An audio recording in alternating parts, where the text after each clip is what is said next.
Hello, there's more to that, listeners. It's Jenny Rothenberg-Gritz, senior editor at Smithsonian Magazine. We're busy at work on our new season, which will hit your feeds in January. In the meantime, we're bringing back one of our favorite episodes with an important update. On December 20th, the feature film 6888 will hit Netflix. Starring Kerry Washington and directed by Tyler Perry, it dramatizes the story of the only all-women, all-black combat unit in World War II. I first wrote about the 6888 almost 2 years ago and spoke about my reporting for an episode of There's More to That in our first season. Before you watch the movie, listen to the true story of these amazing women and hear recollections from two actual members of the 6888, one of whom died earlier this year. And we'll catch you in 2025 with new episodes. Happy holidays and Happy New Year. Earlier this year, a fresh chapter in American history began. New names started to appear on 9 U.S. Army bases that previously honored Confederate soldiers. One facility in Virginia, known as Fort Lee, was renamed Fort Gregg Adams. Retired Army Colonel Edna Cummings was at the dedication ceremony. The significance of renaming Fort Lee to Fort Gregg Adams, I am still unpacking that. Because I attended the event, and when I saw it happen, it was one of those quiet moments. Fort Lee was named after Robert E. Lee, the head of the Confederate Army during the Civil War. Now it bears the names of 2 black military officers. So just that alone, to replace one of the premier symbols of the Confederacy with 2 African Americans who contributed so much, we're still learning the impacts. And I think it just is a reminder of pride, resilience, and leadership, and a new set of role models that young people can embrace and look up to. The Gregg in Fort Gregg Adams is Lieutenant General Arthur J. Gregg, who in 1977 became the first black Army officer to achieve that high rank. Colonel Cummings got to meet him early in her own military career. He was one of my heroes, and I didn't talk to generals that much, but he's a legend because he entered the military at a time post World War II and was tasked with desegregating Fort Lee. The Adams in Fort Gregg Adams is Lieutenant Colonel Charity Edna Adams.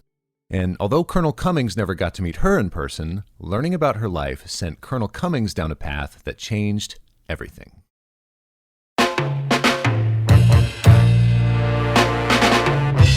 From Smithsonian Magazine and PRX Productions, this is There's More to That, the show where we honor the trailblazers of the past who impact our lives today. In this episode, Colonel Cummings and Smithsonian Magazine journalist Jenny Rothenberg-Gritz introduce us to the 6888. This was the only World War II battalion exclusively made up of women of color. We'll also hear from some of the 6888's living members. I'm Chris Klimek. Let's get started. Chris, I have a mission for you. The 6888 was sent overseas to untangle the tremendous backlog of mail waiting to be opened by U.S. service people stationed abroad during World War II. This was the only line of communication for Army members to family and friends back home in America. I thought this sounded like a difficult but not unfamiliar task at first, and then Colonel Cummings made me imagine what it must have been like. I want you to go to this war-torn country. The war isn't over. About 18 million pieces of mail and packages rotting in the warehouse. You're the only one who I'm relying on to get it done. We've been at this for about 5 years now, and it's getting worse. And if you do not succeed, you're going to get fired. I don't have any resources other than what you've given me. You're not going to give me a lot of support. So not only do I have to sort through the mail, I have to take care of 855 people and make sure they're motivated. And then you throw in all these other elements. Unlike the kinds of World War II combat stories that get celebrated in movies, the 6888's mission was mostly logistical. But that didn't make it any less important or any less difficult. The women of the 6888 got it done. And yet, in the decades since, they were never properly recognized for their service. Colonel Cummings has made it her mission to change that. It's important that we recognize this particular unit because I personally believe that history was omitted. Everything that I ever saw about World War II, first of all, you didn't see a lot of women. It was more of a passive and a footnote. None of the movies, conversations, maybe we heard or I heard about a few Red Cross workers, nurses, but nothing about women who were in operational mode in supporting the war, meaning doing logistics, administrative support, or even in theater. These women of any race were never depicted other than the object of a love interest of a male who was in the war.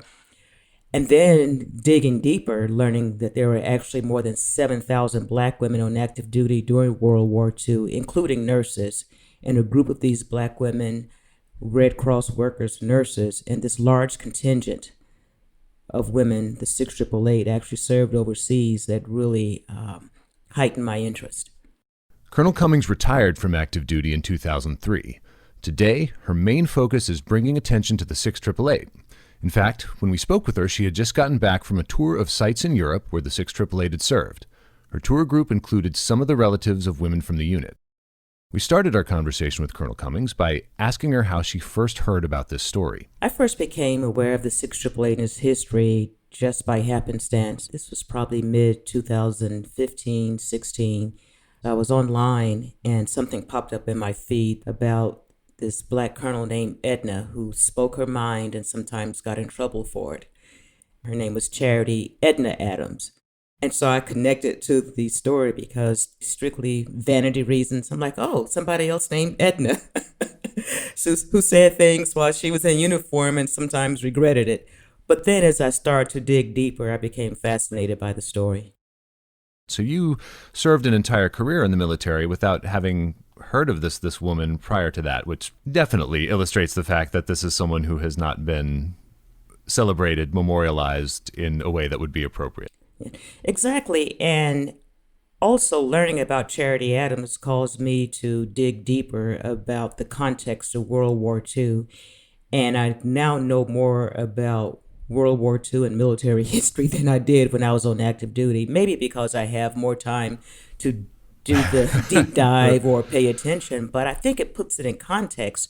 And if it was included in terms of a conversation or curriculum for military history, I believe people would pay more attention. Smithsonian Magazine's Jenny Rothenberg-Gritz joined me and Colonel Cummings for this interview. Jenny interviewed Colonel Cummings for a magazine feature she wrote about the 6888. She, too, was taken with the story of Charity Edna Adams. Colonel Charity Adams didn't know when she enlisted that there'd even be an opportunity to serve overseas. That was a complete surprise. She was training at Fort Des Moines in Iowa, and someone called her in and said, "We're sending you overseas." Yeah, this was a woman. She was brilliant. And Colonel Cummings can say more about her qualifications. She had a triple major. Is that right, That's Colonel correct. Cummings? Yeah. And what were the subjects? Math, Latin, and physics. And she was in grad school when she joined the Army at Ohio State. So just as a young woman, she was, 26 years old at the time when she got sent overseas? Yes, 26 years old, in charge of 855 women, a battalion commander, and now battalion commander is about 40. So this was complete Right. groundbreaking. This was, thrilling and new, and nothing like this had ever been done before.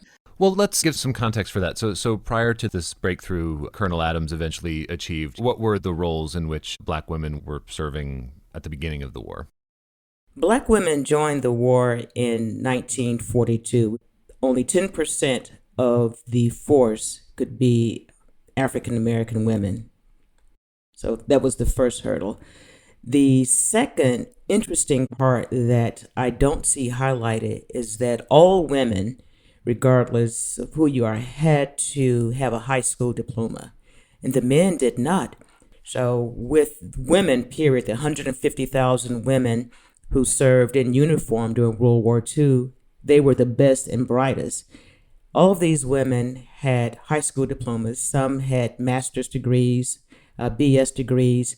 So the 6888, this was the only all-black, all-women Army unit deployed overseas during World War II, and they had a particularly morale-critical function. What was their role during the war? Their mission was to, even though they cleared the backlog of mail, I think it was broader, it was to restore the vital communication to and from the U.S. between troops and their loved ones back home.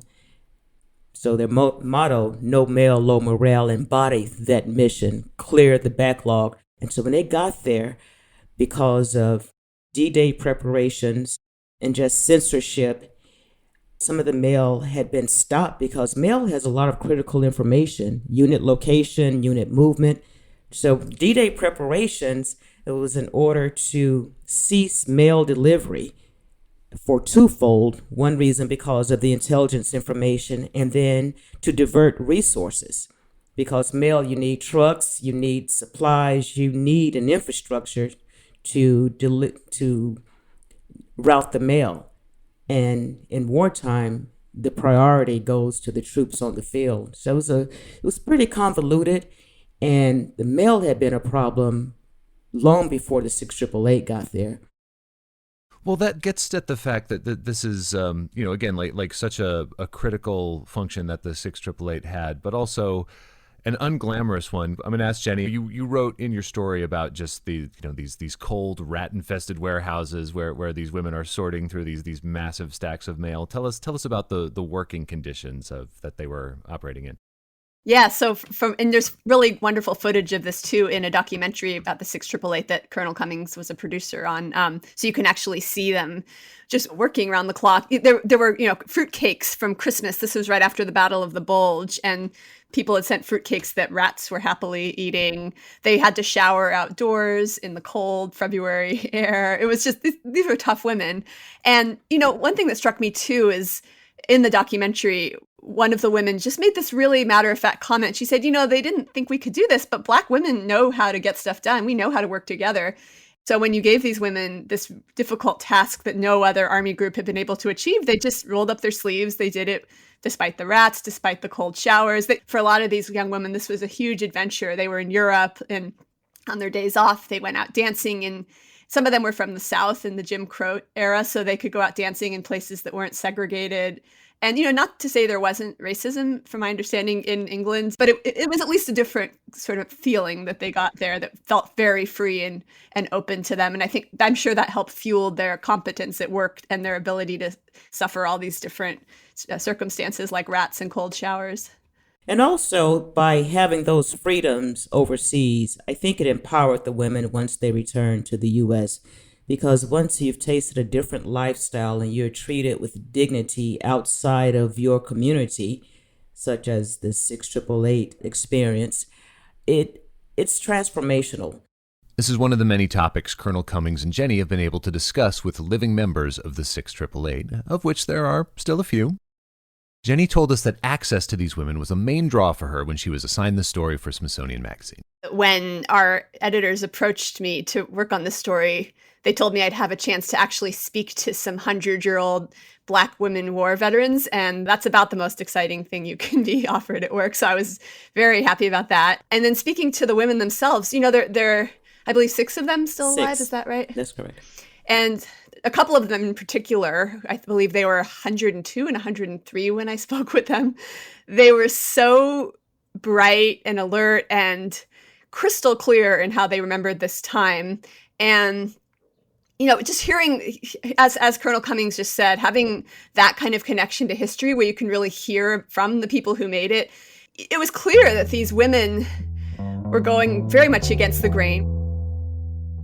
Jenny and Colonel Cummings were able to share some of their taped interviews with the members of the 6888. First, we heard from Major Fanny McClendon, who remembered segregated transit and life on the base before her deployment to Europe. You'll hear her talking about the train to Camp Lee, which is the same base recently rededicated in the name of Charity Edna Adams. We were on the train, and a gentleman says, all the white folks follow me. I'm from New York. The other Black girl was from Alabama, and there was one from Virginia. She's the only one who knew what to do. Williams, the girl who was with me, she was scared to death. And I wasn't scared of anything. I'm from New York, They gave me my thing to do, and I'm doing it. And we went on to Camp Lee. I didn't see him. We got into Camp Lee. The base people picked us up. They moved our luggage up to the room and everything, and we're sitting there. They come lugging their bags up the stairs, and we're wondering. And then I start to laugh. Well, then Williams then began to smile. And, hey, where you girls been? That is an astounding story from Major McClendon. Colonel Cummings, how do you feel when you hear this? Major McClendon's story about how she faced segregation within the ranks is an example of the resilience. And she did not counter the racism or the racist acts with hostility. I call it the quiet warrior. She allowed the system to do what the system was doing at that time. In other words, telling her that she was not authorized to go in a certain direction because of her race. She says, okay, I'll accept that. But she had the power, and she did not make a big deal about it. And so she retained her power, which shows a strength and resolve as an example of the attitude and approach that most of the women had when speaking with the 688. She's the only officer from the unit who's still alive. And Major McClendon also knew Major Adams. She talks about her, and her memory is incredible. At 102 or 3 years old, I mean, it's just phenomenal. Jenny told us about another woman she and Colonel Cummings spoke to named Romay Johnson Davis. Mrs. Davis had 5 brothers. And so she was just kind of I guess you would have called it a tomboy at the time, but she would play rough and tumble with her brothers. She was very bold. When her brothers enlisted, she wanted to enlist. Mrs. Davis shared a memory of her passage across the Atlantic to her deployment overseas. We were just paying attention to the ocean. I particularly infatuated with the movement of the sea, you know? And I was going to learn as much as I could about the reaction of the sea. And we had heard, too, that the U-boats might attack us, but we didn't believe it. You know, we weren't thinking that they would. And anyway, I don't know how far out we were. Everybody was comfortable and wondering. But all of a sudden, our ship tilted to one side, to the right side. And it stayed in that position for a while. And everybody was frightened. People were scattering about, running to find their comrades, and frightened. Definitely frightened, a lot of people were. But in my conversation with a few people, I yelled at them, it's too late to be afraid. The ship rocked and the barrels rolled. You'd hear things rolling, and people were scattering here and there, running for shelter. And I had said to the group that was with me, it's kind of late to be afraid. You know, we mustn't be afraid. We must be strong. Because if you say your prayers, you have nowhere to go and nothing else to do but to depend on them, you know. And in the meantime, in traveling, the sea was rough because it was February, and the sea was act like it was angry at us, you know. But anyway, what intrigued me, I guess, after the ship settled, we looked and there was a deep trough and the winds were evidently blowing. I experienced something that I have never seen before, and I hardly can explain it to anybody. And there was a spout of water. I don't know how wide, wider than the ship, but it was in front of us as we went along. And we were motoring along at that time because we had leveled off. And this spout reached up and up and up. It looked like a mile, and there was a tiny little ship on top of the spout. One of the Liberty ships, I guess it was. It looked like a Liberty ship because it was so tiny. And I don't know how far that spout reached into the sky, but I had remembered it all the rest of my days. It was one of the wonders for me, how the wave could get that high and how a ship could stay on top of it. What can we take away from that story? Well, combat is not linear. Ideally, you know where the bad guys are, the adversaries, and you can design your countermeasure based on those positions. But even in 1945, it was non-linear. I mean, the Germans, they were everywhere trying to reach the shores of the U.S., and everybody was fair game. It didn't matter where you are. And the passenger ships had been converted to troop ships. These were luxury liners converted to troop ships, the Ile-de-France specifically. And that's part of the training that all of the women had undergone. The women talked about learning how to climb ropes in case they had to evacuate from the ship, the possibilities of being attacked. Once they were in theater, there were trenches that they were told to jump in if an attack was happening. So they were prepared and ready. And so when that happened, I'm pretty sure Ms. Romay Davis says, okay, this is what it's all about. I'm ready.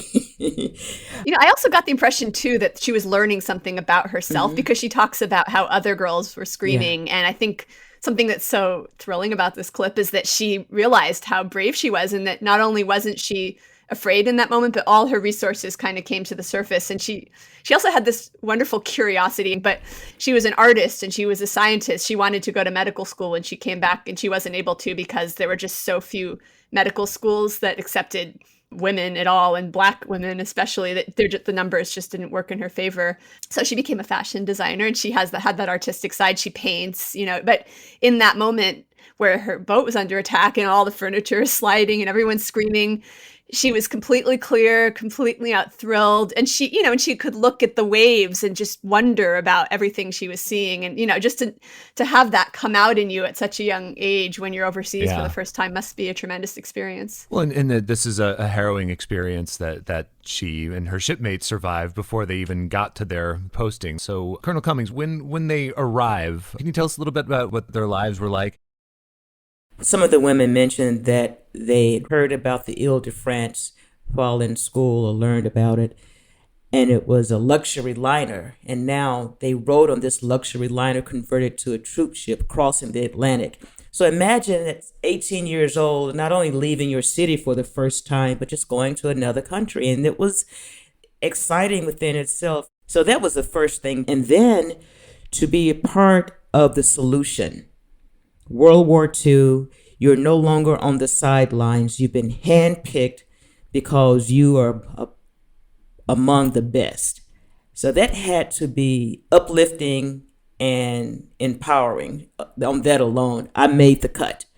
Now you can go back to the U.S. and says, yes, I served my country. I served overseas where nobody else could. Those are bragging rights, either way you look at it. But then once to get over there and you see what's going on, the 6th AAA got on a train to Birmingham, England, and seeing a war-torn area. Because you read about war, but when you see the effects, it becomes real. And it gives a sense of purpose because now you understand what the troops are going through and why your mission is so important.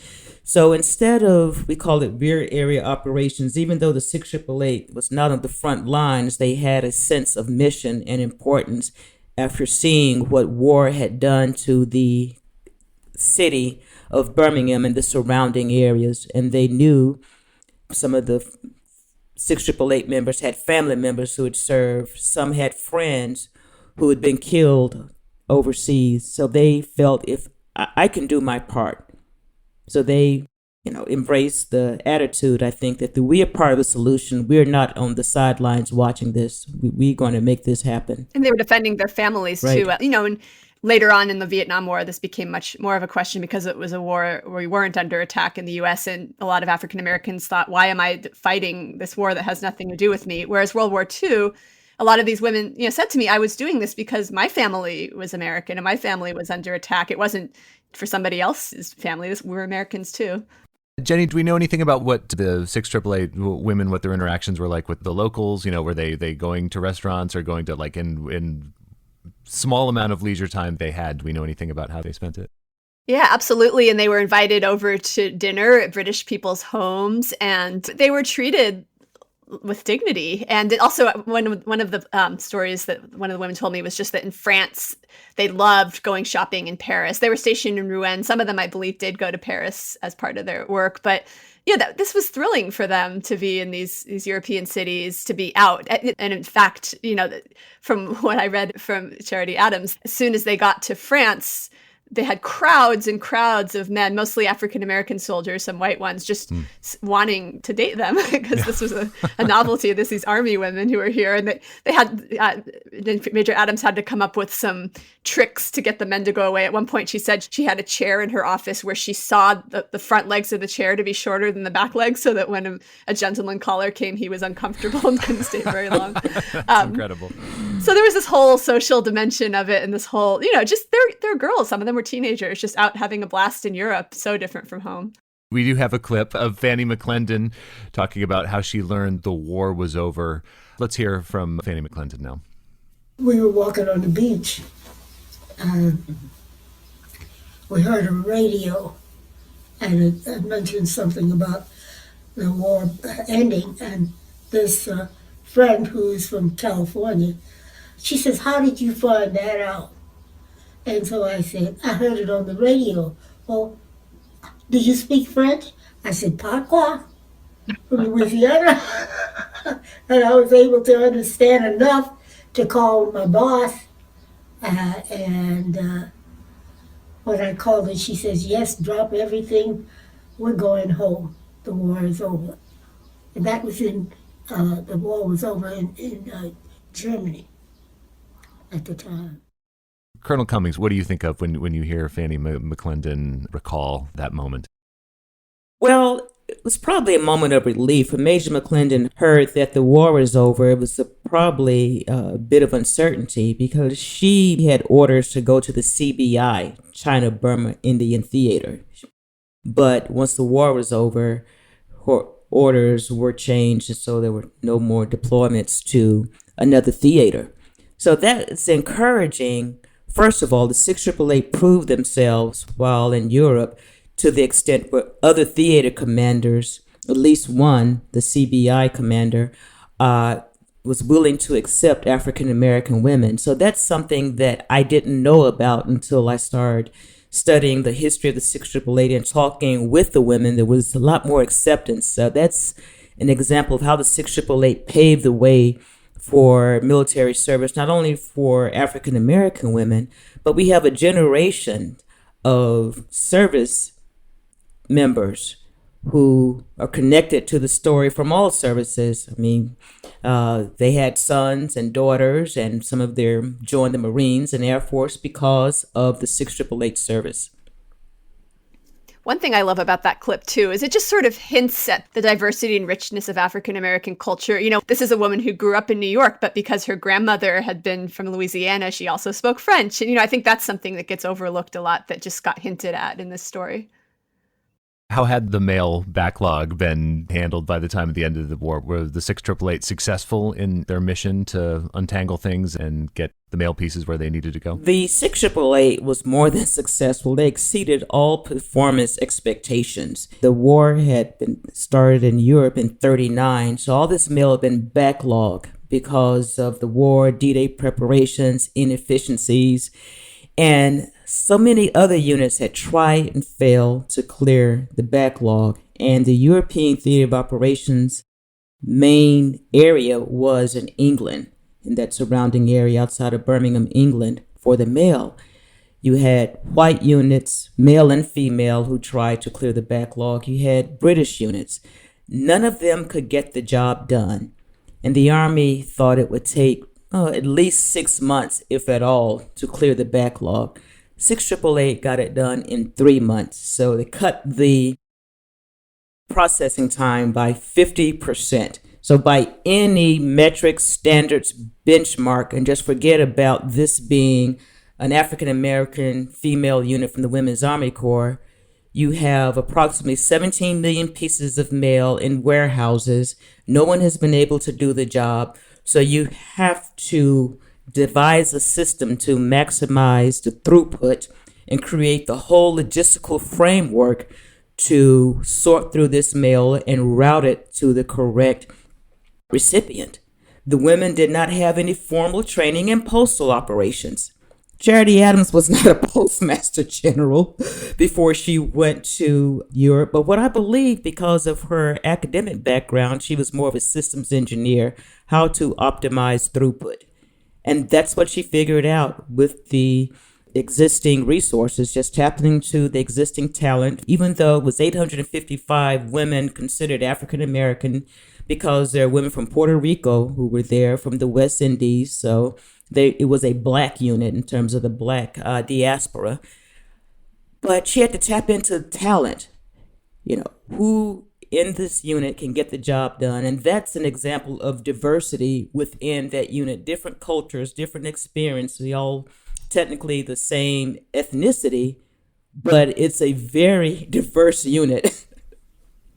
You're given an impossible job that no one wants to do. You succeed beyond any rational expectation, massively overperform, and it takes 80 years for anyone to say, hey, you did it, congratulations, and thank you. Exactly. Now, there's been some notoriety prior to that, but it's nothing to bookmark their performance in history. It's been a footnote, and oh, by the way, until recently. And so that's something that the team I work with, we says, we do not want this to be a footnote or an oh, by the way. We want the story of the 6888 to be part of the mainstream narrative regarding World War II history. Last year, the members of the 6888 were finally honored with a Congressional Gold Medal. Colonel Cummings was part of the team pushing for that recognition. When we spoke with her, we could see a framed copy of the legislation, signed by President Biden, hanging proudly behind her. Jenny pointed out something else that was special about the order. I kind of did a double take when I saw that the Congressional Gold Medal was passed unanimously. I kept having to reread it because whatever gets passed unanimously in these days in Congress, that means every representative and every senator wanted these women to have this medal. That blows my mind. Yeah. And it's well deserved, but it just shows the magnitude of what they did. And that's the beauty of what our team did. I like to think that for a moment, we forced the nation to press pause and agree. I mean, the Congressional Gold Medal, less than 200 recipients since General George Washington first received it in 1776. And the 6888 is the only military women's unit to receive this honor. The Congressional Gold Medal is just one of several recent honors the 6888 has received. There's a 6888 monument at Fort Leavenworth in Kansas, and in addition to the renaming of Fort Gregg Adams in Virginia, a post office in Buffalo, New York, was renamed in honor of 6888 veteran Indiana Hunt Martin at the end of August 2023. Soon, the 6888 will be the subject of both a Netflix movie from Tyler Perry, starring Kerry Washington, and a separate Broadway musical. Colonel Cummings is involved in the production of the musical. Hopefully, the public would dig deeper once they see the movie, attend the musical, and I'm just honored and overwhelmed with joy that the story is now coming to the forefront. And everybody's story is different. 855 women, 855 stories. One thing you'll hear people say sometimes when monuments or bases are renamed is that there's a concern about erasing history. But what I've found is that these are when the most powerful discussions about history come up. We talk about the original figures they were named after. We recontextualize them. We re-examine, the role they played and what their values are and what that means for us today. And then we get to have this new set of figures. Some of the women from the Hidden Figures story from NASA, for example, are now, their schools in my area, they're named after them that used to be named after Confederate heroes. And that sends a certain message and then teaches us things we hadn't ever known that are so powerful in our own country's history. Exactly. It doesn't erase history at all.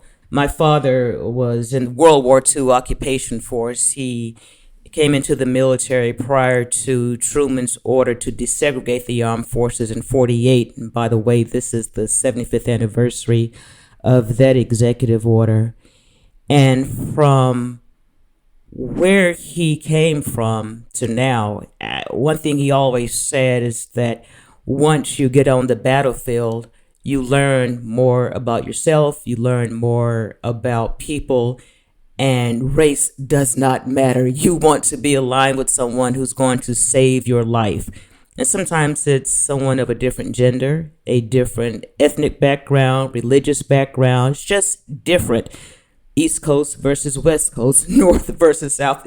There's so many diverse cultures and ethnicities within society, and that's represented in the armed forces, but everyone has not been exposed, or they haven't had the opportunity to be exposed to diversity. And unless we make a deliberate attempt to be inclusive, I think we undermine readiness, because I believe, and this is my personal opinion, that the conversations are way above my pay grade that are happening now, but diversity is a force multiplier. You tap into the talents and strengths that people have as individuals, and not benign qualities such as race or gender.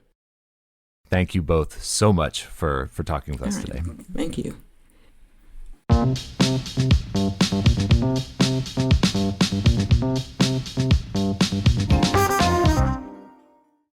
To read Jenny Rothenberg Gritz's article about the 6888, go to smithsonianmag.com. We'll have a link to that article, as well as to the documentary about the 6888 that Colonel Cummings has helped to produce, in our show notes. And before we go, we'd like to leave you with an extra bit of bite-sized information to share next time you want to impress your house guests. This week's dinner party fact is about relative time. Hi, my name is Malin Sully, and I'm the online history editor at Smithsonian Magazine. My dinner party fact is about the Egyptian pharaoh Cleopatra. Did you know that she lived a full 13 centuries after King Tut and 26 centuries after the construction of the Great Pyramid of Giza? In other words, Cleopatra's reign is closer in time to the year 2023 than it is to when the pyramids were built. It's easy to forget just how long ancient Egypt existed, but researching a story on the Rosetta Stone reminded me that the civilization thrived for some 3,000 years. The U.S., on the other hand, will turn 250 in 2026. There's More to That is a production of Smithsonian Magazine and PRX Productions. From the magazine, our team is me, Deborah Rosenberg, and Brian Wally. From PRX, our team is Jessica Miller, Genevieve Sponsler, Adriana Rosas Rivera, Dorsey, and Edwin Ochoa. The executive producer of PRX Productions is Jocelyn Gonzales. Our episode artwork is by Emily Lankowitz. Our music is from APM Music. I'm Chris Klemick. Thanks for listening.